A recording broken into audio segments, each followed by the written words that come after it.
Hey everyone, welcome back to the Banana Thumbnail Podcast, where we bring thumbnails to life to crush the competition. Today we've got something really cool lined up for you. Absolutely. We're diving into the world of Gemini cinematic prompts and how they can elevate AI-generated visuals to that Hollywood level. I mean, who doesn't want their work to look like it's straight out of a blockbuster? Exactly.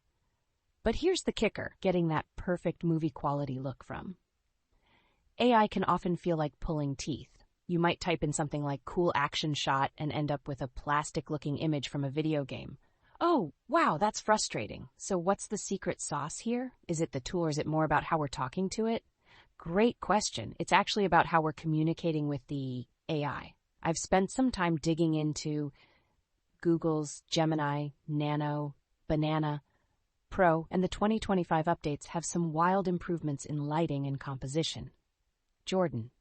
Interesting. So, it's not just about throwing a random prompt at the AI? Right. It's all about using specific trigger words that really wake up the cinematic rendering engine. For instance, the accuracy in rendering. Hollywood standard lighting has shot up from 81.2% to an impressive 94.6% with these new updates. Wow, that's a big leap. So what are some of those specific prompts you recommend? Let's get into the meat and potatoes. I've tested tons of combinations, but here are 5 structures that consistently deliver that high-end look. You can think of these as templates where you swap out the subject but keep the technical keyword. Sounds good? Hit me with the first one. Okay, here's the first. In a rain-slicked alley, neon signs reflecting in puddles, heavy shadows, high contrast, 35mm film grain, anamorphic lens flares, cyberpunk aesthetic, volumetric fog are seen. That's a mouthful. But I can totally see how those details can create a vivid scene. What's next? The second one is a close-up portrait. You'd say close-up portrait of subject, backlit by setting sun, golden hour lighting, rim light on hair, shallow depth of field, bokeh background, 85mm portrait lens, shot on IMAX, hyper-realistic skin texture v6.0. Oh, I love that. The golden hour lighting is such a classic for portraits. It really makes a difference. Exactly. The third prompt structure is for interiors. Wide-angle interior of location, sterile white lighting, symmetrical composition, Kubrick style, 8K resolution, complex details, futuristic interface elements, cold color temperature, cinematic lighting, stylized 250. That sounds really cool.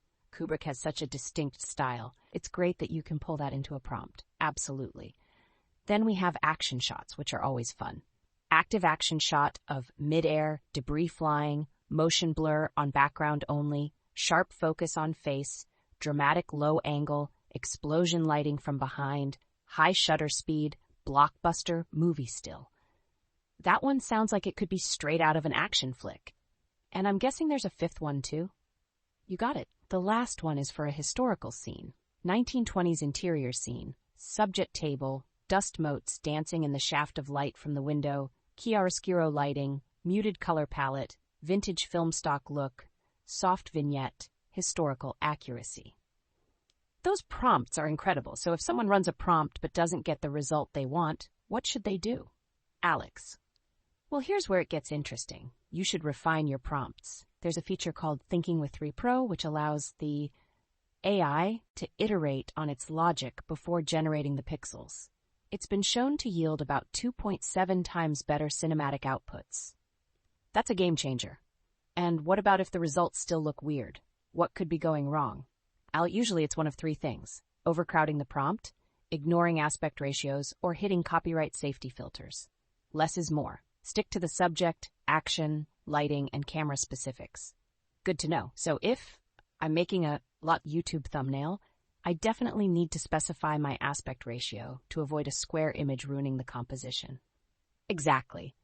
And if you're trying to emulate a certain style, instead of saying in the style of Wes Anderson, describe the elements you want, like symmetrical composition and pastel color palette.